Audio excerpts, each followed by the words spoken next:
Cześć, witam Was serdecznie w kolejnym filmiku. Dzisiaj jesteśmy na zakopiańskim jarmarku bożonarodzeniowym, chyba najwyżej położonym w Polsce, który wystartował w piątek 12 grudnia i potrwa do 11 stycznia 2026 roku.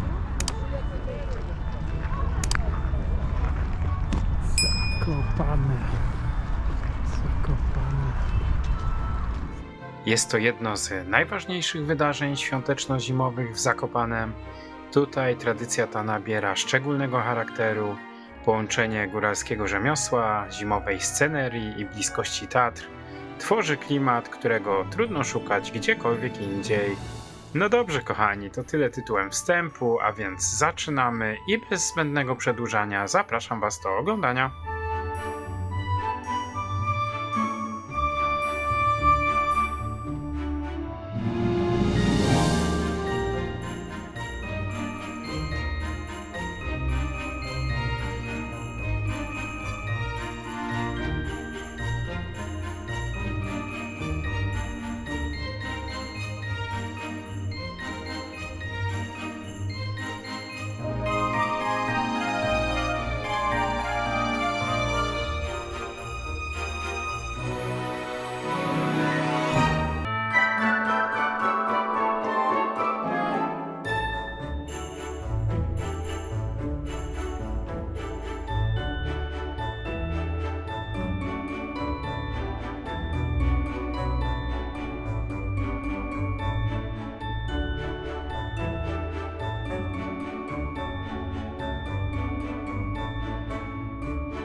Tak. Już.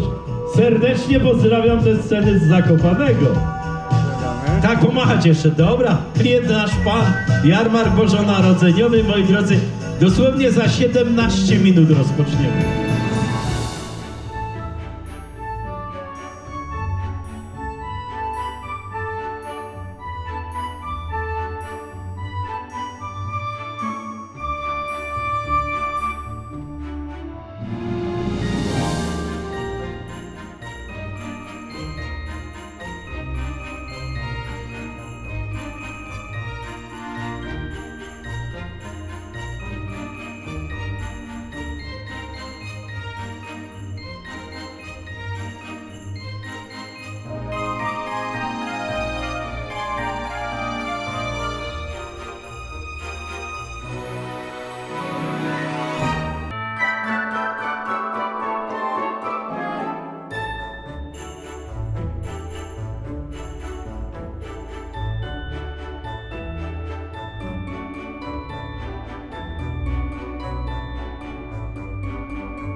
Jest i święty Mikołaj. Witaj świąt! Ho, ho, ho! No i szanowni, dotarliśmy do końca tego filmiku. Jarmark bożonarodzeniowy w Zakopanem. Dajcie znać w komentarzach, jak wam się podobało. Tradycyjnie zachęcam was do pozostawienia śladu po sobie w postaci łapki w górę i subskrypcji. Fajnie, że zostaliście do końca. Dzięki za obejrzenie i do usłyszenia w kolejnym filmiku. Trzymajcie się, hej!